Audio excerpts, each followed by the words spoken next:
Baik, di sepanjang bersama Abu Thalib, Muhammad banyak diajari banyak hal. Karena keadaan miskin itulah menyebabkan banyak pelajaran didapat. Di antaranya Muhammad diajari untuk menggembala kambing. Menggembala kambing, Pak. Ternyata gara-gara miskin itu menggembala kambing terus dapat upah. Hanya beberapa dirham. Dapat upah.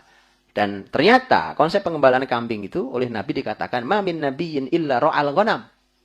Tidak ada seorang Nabi pun kecuali pasti pernah menggembala kambing. Jadi kalau mau jadi orang besar, gembala kambing, Pak, tolong. Beneran ini. Itu konsep. Loh, kenapa begitu? Subhanallah. Ada buku bagus sekali. Bukunya belum ada terjemahannya. Tulisannya Dr. Muhammad Imarah.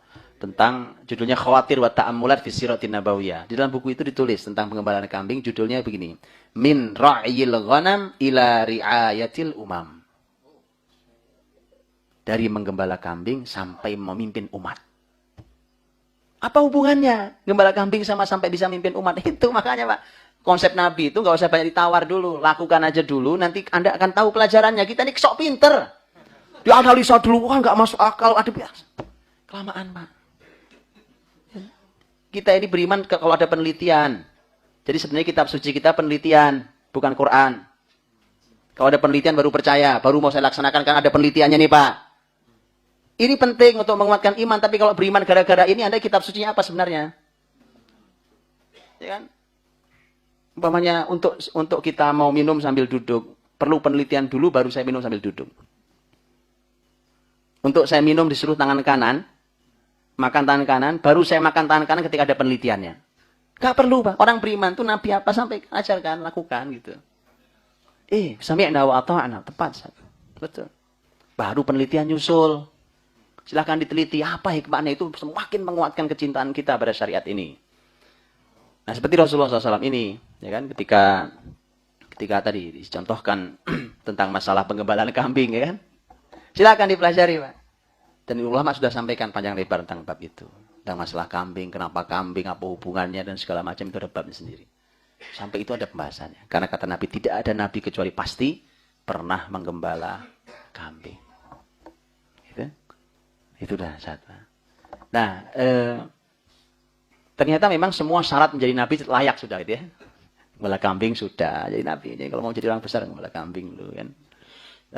Kemudian penggembalaan kemudian juga berlanjut bahwa Abu Thalib mulai mengarahkan Muhammad untuk belajar dagang. Karena Quraisy itu ahli dagang, Pak. Gitu ya. Jadi kalau di sini ada yang keturunan Quraisy, Anda sebenarnya ahli dagang. Betulan, Pak. Jadi tolong dijaga tentang potensi ekonomi yang satu ini, karena berdagang itu potensi besar di umat ini.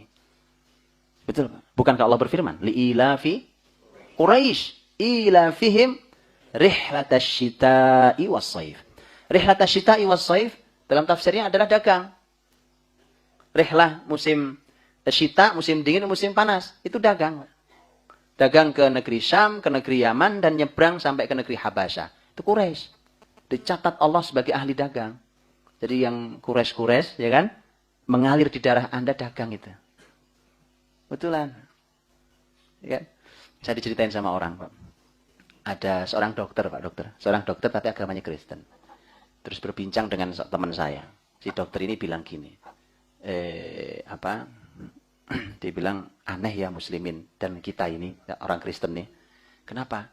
Kalau kita ini, Tuhannya, Nabi Isa itu, kan, Yesus itu sebenarnya dokter. Ahli pengobatan. Nah, kalau Nabi kalian, itu kan pedagang. Tapi kenapa sekarang Muslim senang jadi dokter? Kita malah senang dagang ini. Kristen bilang kita ini senang dagang malah. Semua baik, semua mulia. Tapi tadi, kan ini kan masalah potensi masing-masing, Pak. Ya, karena nanti ketika bicara Mekah Madinah beda. Orang Mekah itu karena tidak ada tanah yang bisa ditanami, maka mereka berdagang. Orang Madinah karena tanahnya lumayan subur, maka mereka bertani. Dan dua-duanya penting. Waktu muslimin menaklukkan tanah Irak di zaman Umar radhiyallahu anhu, itu tanah Irak itu suburnya luar biasa, penghasilan buminya luar biasa. Negeri yang kaya raya gara-gara penghasilan bumi. Ketika Umar mendapatkan berita bahwa sudah ditaklukkan Irak, Umar segera menyusun untuk merencanakan tentang tanah Irak yang sangat subur itu. Siapa yang paling paham? Bukan orang Mekah. Orang Madinah yang paham. Itu semua potensinya penting. Potensinya ada. Tapi ini dua hal yang penting. Dagang, bertani. Itu perpaduan sahabat Nabi SAW. Menarik. Jadi diajarilah berdagang. Usia 12 tahun sudah sampai ke negeri Syam. Sampai ke negeri Syam.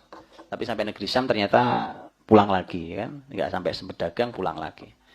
Singkat kata adalah ketika beliau sudah berusia 15, usia 20, itu ada perang kurang lebih 5 tahun. Itu perang saudara di Mekah. Usia kurang lebih 5 tahun lamanya. Dan disitulah Nabi Muhammad usia baru 15 tahun, 15 sampai 20. Itu merasakan, perang tuh nggak enak ya. Perang tuh pedih ternyata. Maka ketika ada perjanjian damai, usia Nabi Muhammad saat itu 20 tahun. Ada perjanjian damai di rumahnya Abdullah bin Jada'an. Diundanglah itu Muhammad yang usia 20 tahun. Jadi ikut diundang bersama orang-orang senior, orang tua. Untuk menyaksikan perjanjian damai. Dan Nabi mengatakan, kalau sekarang, ini waktu beliau sudah menjadi Nabi. Kalau sekarang saya diundang lagi untuk hadir di acara seperti di rumahnya Abdullah bin Jada'an, saya pasti akan hadir. Apa maksudnya? Beliau suka damai. Perang itu gak enak. Jadi kalau saya diundang, Pak, kalau diundang, saya akan datang. Pasti datang. Untuk urusan perdamaian itu. Tapi semua, ada semua. Perang, jadi gembala kambing sudah. Perang sudah. Damai sudah. Ya, berdagang sudah. Semua dilewati oleh Nabi SAW. Dan itu semua keahlian-keahlian.